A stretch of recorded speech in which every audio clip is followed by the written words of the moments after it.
Good morning students, welcome back to Hindi class. Take out your Hindi book, page number 70। हमने previous video में पढ़ा था part 10 प्रार्थना और प्रयास। इसमें क्या बताया था, प्रेमचंद जी ने एक कहानी लिखी बच्चों के ऊपर।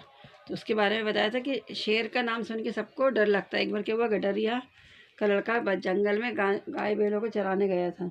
उसने क्या करा, जंगलों में जानवरों को छोड़ दिया और एक झरने के किनारे मछली को पकड़ने लगा।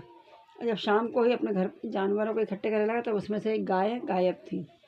तो वो बाकी जानवरों को अपनी जगह छोड़कर वापस जंगल में आ गया और सब जानवरों को बांधकर उसने जंगल में पहुंचा तो गाय की तलाश करने लगा। लेकिन वो बढ़ता जा रहा था और जंगल में अंधेरा होता जा रहा था जंगल में।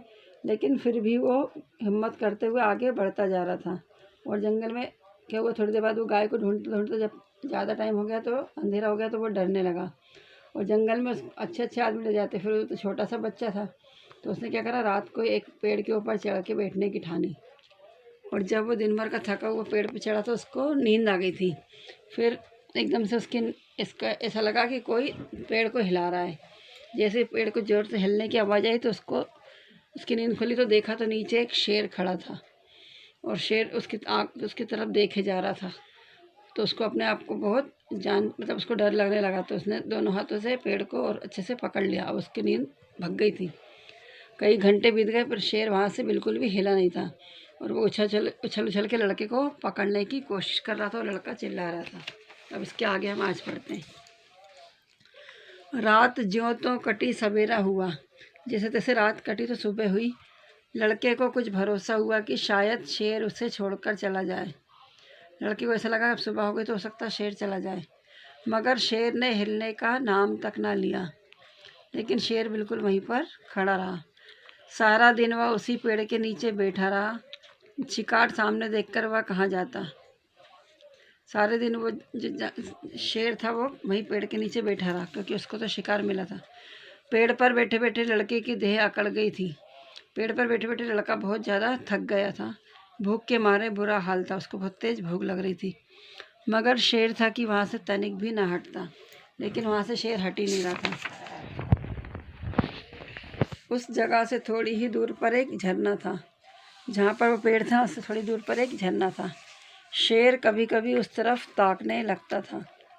कभी कभी शेर झरने की तरफ देखने लगता था। लड़के ने सोचा कि शेर प्यासा है। उसे कुछ आस बंधी कि जो ही वह पानी पीने जाएगा मैं भी यहाँ से खिसक लूँगा। लड़के को लगा कि शेर पानी की तरफ देख रहा तो ज़रूर वो प्यासा है। तो उसको लगा जैसे ही शेर पानी पीने जाएगा मैं यहाँ से निकल लूँगा। आखिर शेर उधर चला।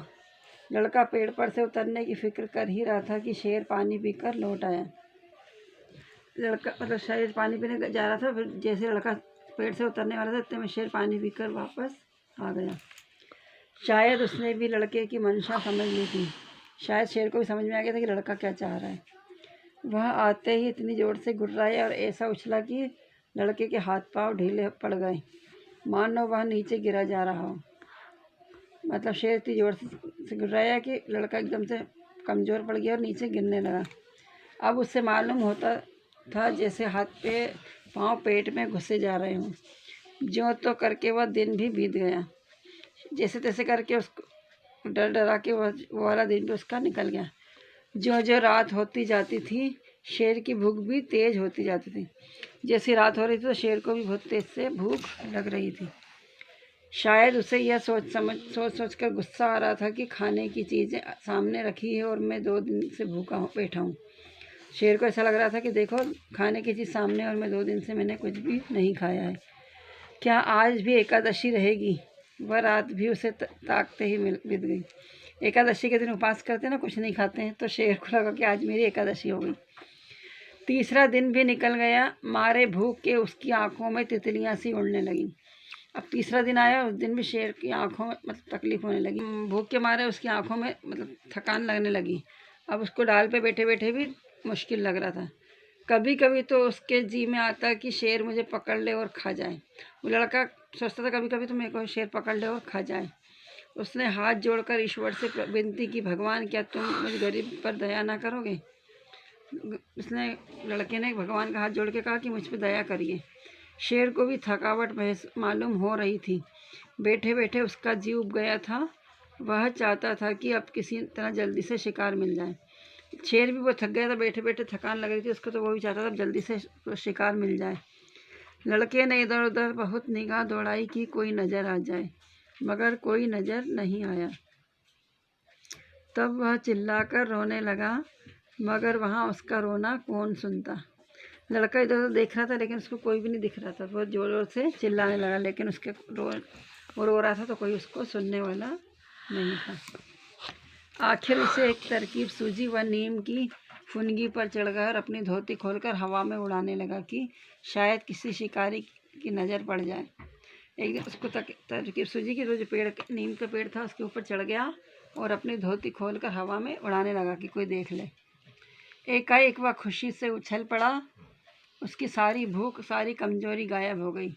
कई आदमी झरने के पास खड़े उस उड़ती हुई झंडी को देख रहे थे। अचानक से उसको खुशी मिली, क्योंकि उसने देखा कि बहुत से लोग झरने के पास खड़े होकर झंडी को देख रहे हैं। शायद उन्हें अचंभा हो रहा था कि जंगल में पेड़ पर झंडी कहाँ से आई। लड़के ने आदमियों को गिना, 1 2 3 4। तो आदमियों को आश्चर्य हो रहा कि जंगल में पेड़ पर झंडा कहाँ से आया, और लड़का उन आदमियों को गिनने लगा। अब इसकी आगे की कहानी हम कल पढ़ेंगे। Thank you, have a good day.